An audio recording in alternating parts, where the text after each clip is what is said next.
An ancient artifact is an object made by the hands of our ancient ancestors and left behind for us to discover. When we uncover the right object in the right spot, it can reveal something new about history.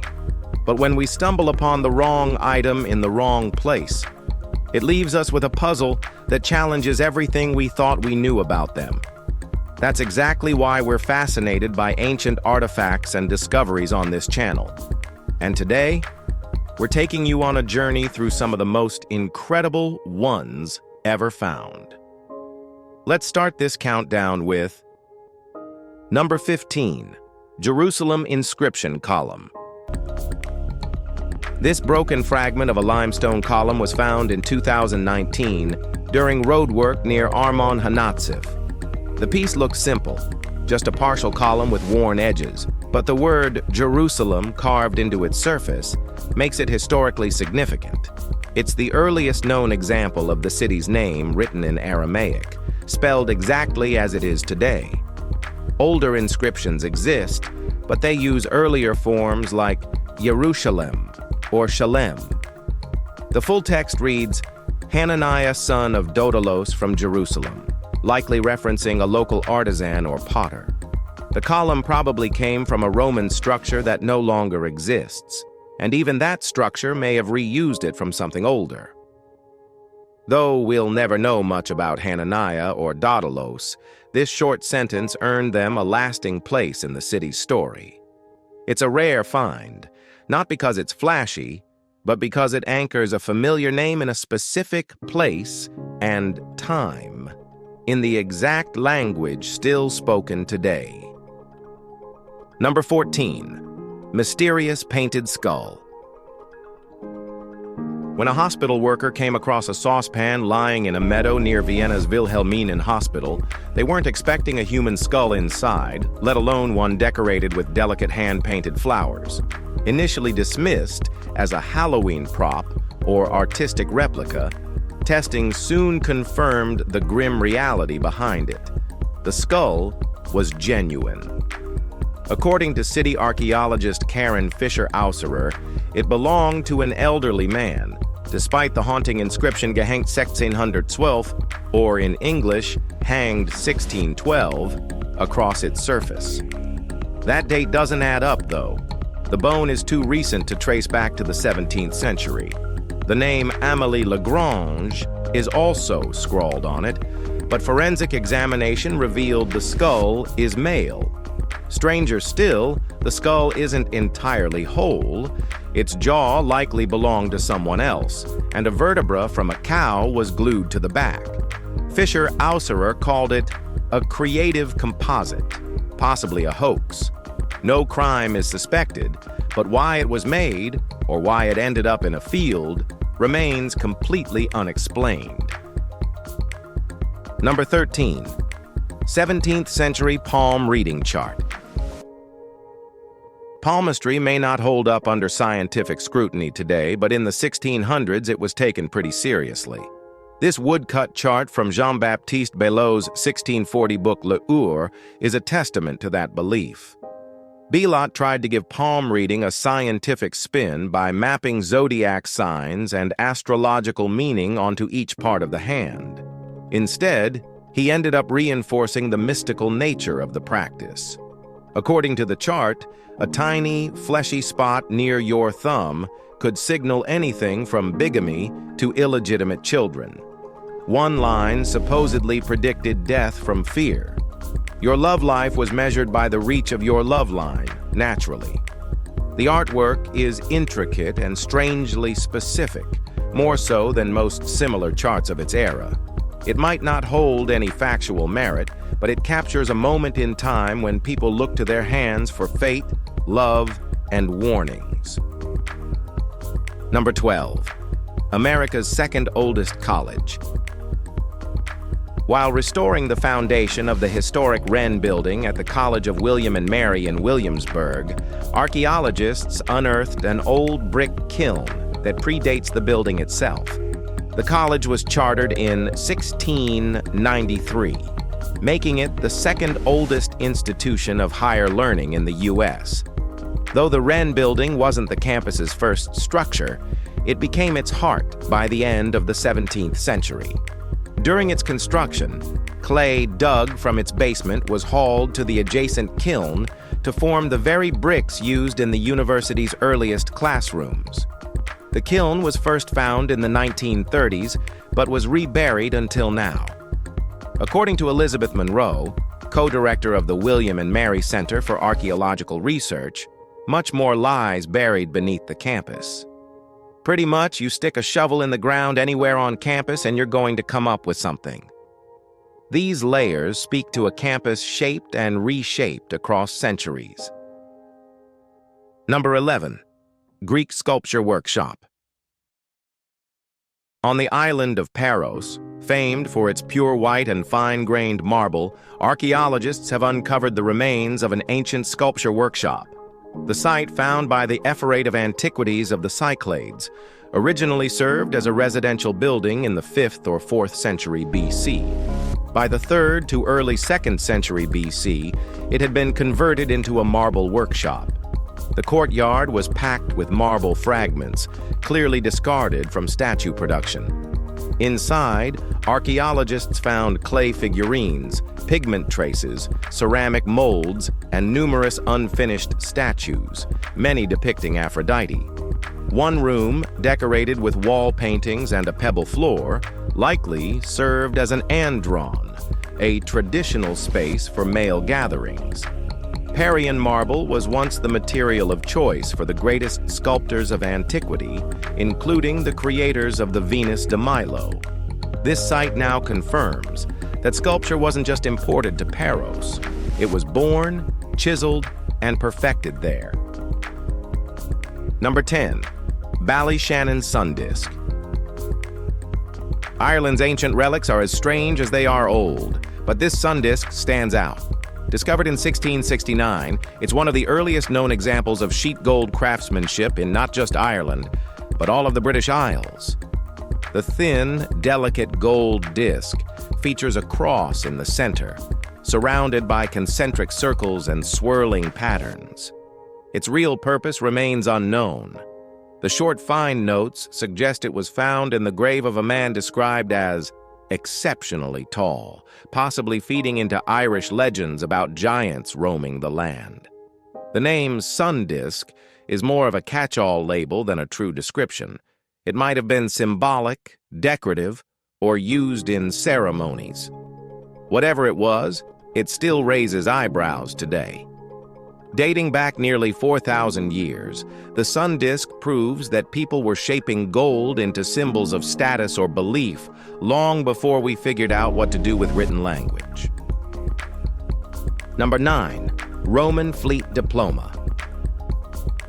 In 2017, Durham University's Museum of Archaeology unveiled a rare piece, the first complete Roman fleet diploma ever found. These diplomas were official records given to discharged Roman sailors, granting them citizenship and legal permission to marry.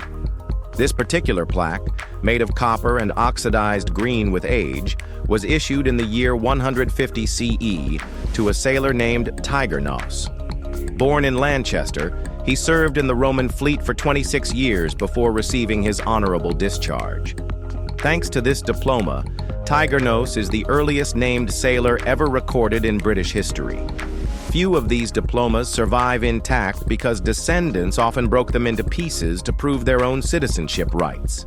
The fact that this one remained whole suggests Tigernus may have died without heirs, or that no one risked damaging such a valuable document. What do you think about him? Well, drop your comment below.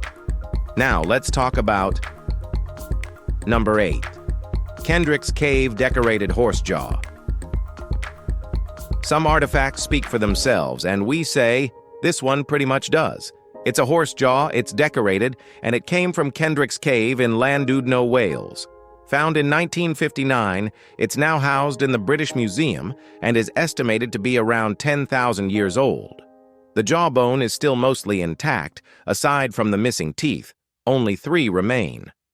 What makes it stand out is the detailed zigzag carved underneath using a flint tool. The pattern gives off a herringbone look, and it's believed to have originally been colored with red ochre. That's all gone now, but the texture still gives the design a raised, almost animated effect. Who made it? No one knows. And whether it held deeper meaning or was just for show remains unclear. But whoever did it had precision and intent. It's simple, it's strange, and it's older than just about everything else in the museum. Number 7. The Zagreb Mummy Scroll. Well, usually the body is the most interesting part of a mummy, but with the Zagreb mummy, the wrapping stole the show. The remains belonged to an unidentified Egyptian lady, mummified in ancient Thebes, and sold to a Hungarian collector in 1848. Years later, the mummy ended up in Croatia's National Museum. But it wasn't until 1877 that scholars realized the linen bandages were covered in writing, what we now call the Liber Linteus. Written roughly 2,300 years ago in the still mysterious Etruscan language, it's the longest known Etruscan text. Although we've yet to fully decode it, the repeated mention of months hints it might be a ritual calendar. Some historians even believe it could be the lost Etrusca Disciplina, a sacred text mentioned by Roman authors. Well, until we can crack the mysterious language, we won't know for sure. Number 6. Oldest fingerprint. In 2021, a 5,000-year-old fingerprint was found on a piece of pottery in Orkney at the Ness of Brodgar archaeological site. Excavation's been going on there since 2006, but this tiny mark stood out. Left behind by a potter while shaping a clay vessel, it's the only fingerprint discovered at the site so far. And while we've uncovered countless tools and objects from this location, nothing else brings us this close to the people who made them. The print is small but clear enough that researchers believe they may eventually determine the potter's age and gender. It's not flashy, it's not gold or rare stone, but it's deeply personal. It's a literal touch from someone who lived 5 millennia ago. Most artifacts show what people made. This one shows who made it. Number 5. Heart of Anne of Brittany. In 2018, panic broke out in France when a unique artifact was stolen from the Dobray Museum. It wasn't just any object. It was the golden reliquary that held the heart of Anne of Brittany. Anne was the only woman in history to marry 2 French kings and once wed a Holy Roman Emperor. After she died in 1514, a month-long mourning period was declared. In her will, she asked for her heart to be placed in a gold vessel and buried with her parents. That wish was mostly honored. The ornate, crown-topped container is made of solid gold and shaped like a scallop. Though it was stolen, it was quickly recovered within a week. Despite everything, it's still in Nantes today, just not in her family's tomb. This relic is more than just royal memorabilia. It's a literal piece of a powerful historical figure who shaped European politics and died with unmatched reverence. Number 4. Oldan Tools. If you're trying to trace the origins of human tool use, the Oldan tools from Olduvai Gorge are where it starts. First found by archaeologist Louis Leakey in the 1930s, these simple stone tools date back roughly 2.6 million years. They're often referred to as Mode 1 tools, basic but amazing for their time. Most are just stones with a few strategic flakes chipped off. Even so, they served clear purposes: chopping, scraping, and pounding. Experts aren't certain which hominin species first made them, though Australopithecus garhi is one candidate. What's more widely accepted is that Homo erectus took things further around 1.7 million years ago with more, better Acheulean tools. These early instruments may look weird now, but they represent a major step in our evolutionary timeline. They weren't just rocks, they were something very useful for them.